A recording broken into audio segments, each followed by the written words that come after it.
एक नई सुबह होती है, लेकिन नारुतो अब भी गायब है। पुलिस उसे पूरे देश में ढूंढ रही होती है। हर जगह उसके पोस्टर लगे होते हैं। मोस्ट वांटेड घोषित हो चुका है। पर उधर सकुरा का पति, जो उसका खून करके वो समुंदर के किनारे लड़कियों के साथ दारू, सुत्ता, ऐश सब कुछ कर रहा होता है, जैसे उसने कुछ किया ही नहीं हो। उसी दिन रात में भारी बारिश हो रही होती है। बादल गरज रहे होते हैं।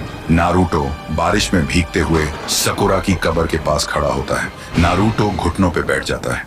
आंखों से आंसू टपक रहे होते हैं और बोलता है, मैं आ गया सकुरा, पर बहुत देर हो गई। मैं तुम्हें बचा नहीं पाया सकुरा। मेरे कहने पर ही तुम मेरे घर पर आकर रुकी थी और मैं तो एक निकम्मा इंसान निकला। तभी नारुतो के कानों में एक आवाज गूंजती है, सकुरा की आवाज। नारुतो, तुम्हारा कोई दोष नहीं था। तुम तो मेरी मदद ही कर रहे थे। मेरे पति ने मुझे और तुम्हें गलत समझा और बिना सोचे मेरा खून कर दिया और सारा इल्जाम तुम पर डाल दिया। नारुतो का दिल कांप जाता है। वो जोर से चिल्लाता है, बस अब और नहीं। अब तुम्हारी आत्मा को चैन तभी मिलेगा जब उसकी रूह चीखेगी। उसी रात सकुरा का पति सुकून से अपने बंगले में सो रहा होता है। तभी एक साया अंदर आता है। हाथ में एक कुल्हाड़ी होती है, वही कुल्हाड़ी जिससे उसने सकुरा का खून किया था।